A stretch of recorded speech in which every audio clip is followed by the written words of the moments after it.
A pleasant day to everyone. We are going to present the chapter 10, which is all about the revolution and nationhood from the book of Constantino.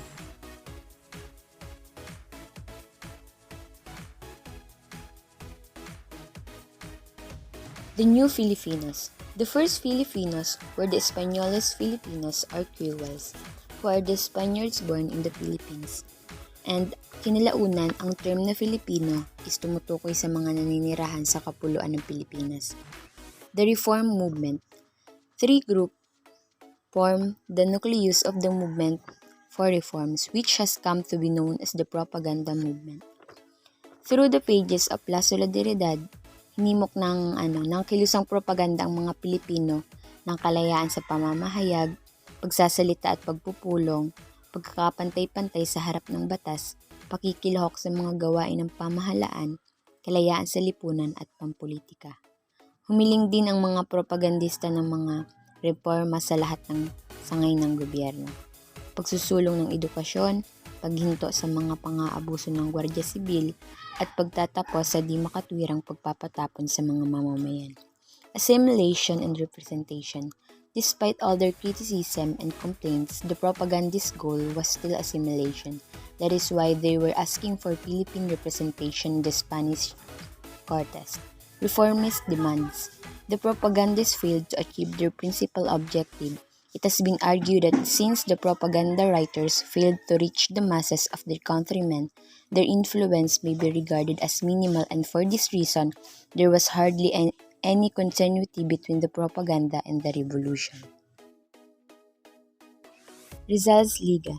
In July 1892, Rizal organized the Liga Filipina. This constituted a forward step in the reformist ideas of the times in the sense that the new group sought to involve the people directly in the reform movement. The split. Sa una, naging aktibo ang Liga, but after a few months later, however, the Supreme Council of the Liga dissolved the society. Karamihan sa mga tanyag na konseho na naayos ni Bonifacio ay hindi na nais magpadala ng mga pondo sa mga propagandista sa Madrid sapagkat tulad ni Bonifacio, naging kumbinsido sila na ang mapayapang pag-aalsa para sa mga reforma ay walang kabuluhan. Ambivalent classes. Economic progress had brought into being in Philippine society a number of transitional economic and social groups composed of Creoles. Urban ideas and the rural masses. Revolution spread rapidly and often spontaneously to other areas shows that through the centuries, the desire to throw off the Spanish yoke had become universal. Urban sense of solidarity. A greater awareness of common deprivation and oppression was made possible by economic progress itself. In addition, here are the other components of revolution and nationhood. So let's start with the depression on countryside. Diniscuss dito ang about sa depression caused by the economic progress na nag-lead sa suffering ng mga tao. So sinasabi na isa sa mga rason kaya naranasan nila ang pagsasamantala at pagdurusa ay dahil sa development ng cash crops na ginagamit sa pag-export. Dahil din dito, tumaas na yung mga land rentals, cottage industries, tapos maraming farm ang nasila dahil sa competition ng mga ini-import na produkto. Pero, itong way na to ginamit naman ng mga Spanish landowners, rising class of Chinese mestizos para i-take advantage yung mga land laws para na din ma-dispose bagay yung ignorance and poor peasant of their small plots. So, the second one is the land question. So, sa component na to, maraming tao yung nagalit at sumama ang loob sa mga praile dahil sa persahang pagtrabaho sa kanila bilang bayaran sa lupa ng mga na pagmamayari naman ng mga ninuno nila. Tapos, dito, kunento din ni Isabelo de los Reyes yung mga pagsasamantala na ginawa ng mga praile, kagaya ng pagpapabayad ng 4 pesos a year na upa. Eh, di ba dati kapag may 1 peso ka na, parang, marami ka nang mabibili. Tapos, lastly, yung mga lalawigan na umusbong dati sa pag-aalsa, yun yung mga mga lupang inangkin ng mga praile. So, the third one is the immediate causes. So, dito yung mga sama ng loob ng mga tao against sa praile at mga Espanyol is kumbaga natapos na dahil sa immediate causes. Nagkaroon kasi ng economic depression na nagdulot ng pagbago-bago ng kita. Siyempre, nahirapan yung mga Filipino laborers and producers. Kahit nga yung mga matataas ang wages dati is nahirapan. Tapos, isa din dito yung, nangyari din dito yung pagbaba ng sugar prices, pero tumaas yung mga price ng imported goods dahil sa unfavorable exchange. Dahil dito, hindi din kinonsinti ng mga prele ang mga tao sa hinihiling nila na pagtaas baga ng upa.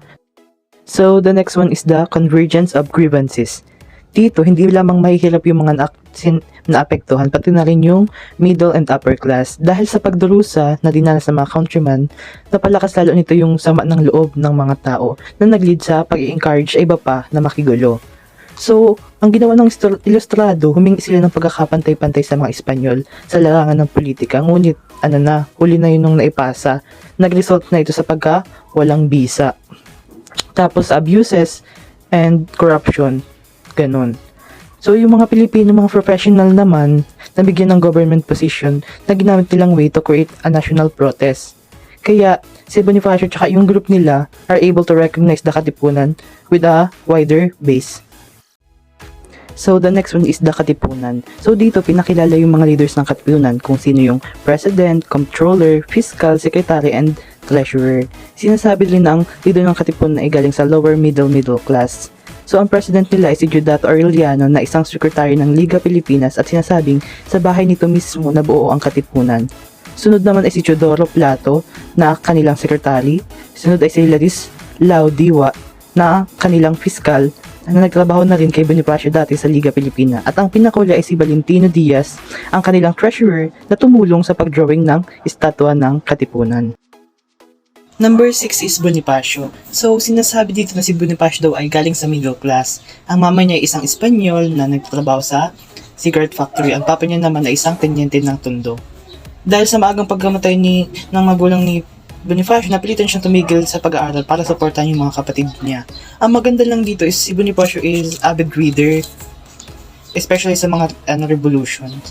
Dahil sa mga pag-interest niya doon, napaisip ang Guardia Civil at pumunta sa bahay nila, naghanap-hanap ng kung ano. Tapos natagpuan nila yung mga papers copy ng mga mahalagang dokumento like ng Letter of Luna, Les Miserables by Victor Hugo, at iba pa.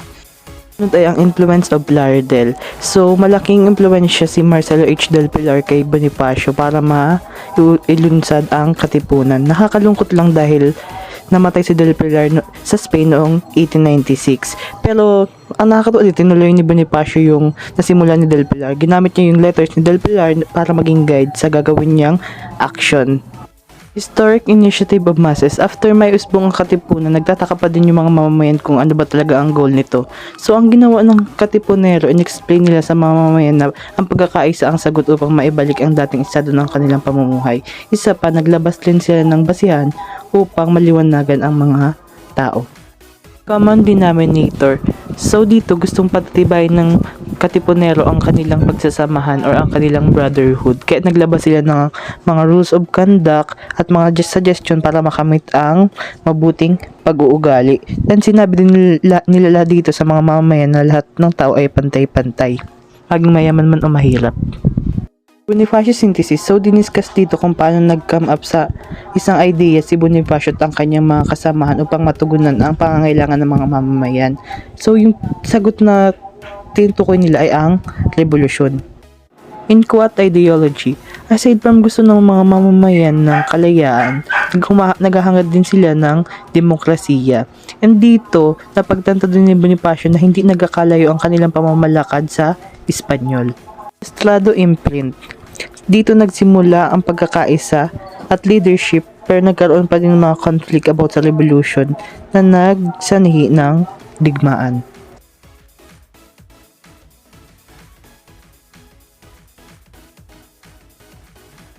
The concept of nationhood had its early roots in the scattered and fragmentary uprising against the Spaniard.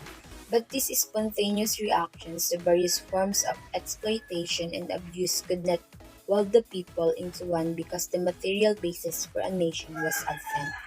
Moreover, yung mga kakulangan ng mga facilities is one of the reason kung bakit nagpapanatili sa mga tao o sa estado ang kamangmangan kasi nga the lack or the limiting educational opportunities.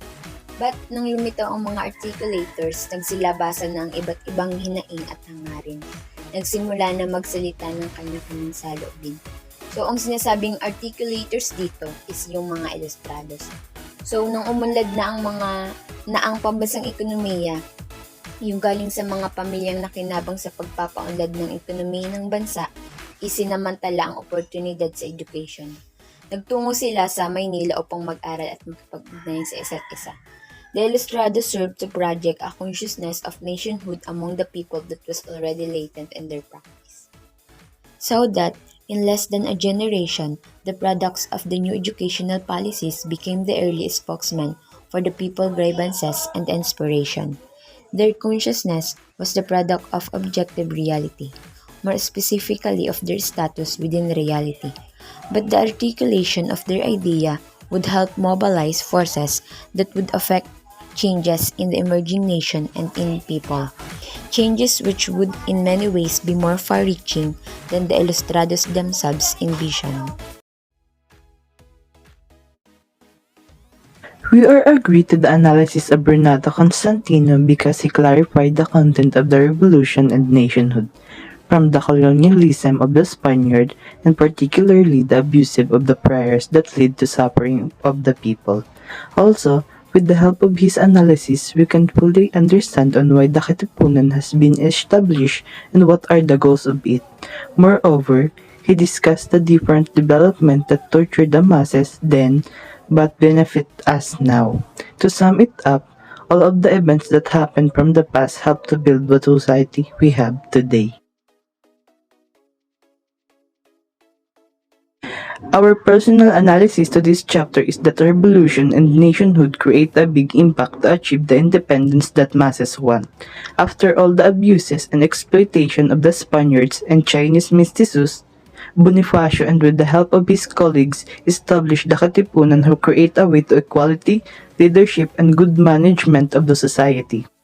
To conclude, although there is a revolution in nationhood, it is inevitable to have a war because other citizens sided on another side.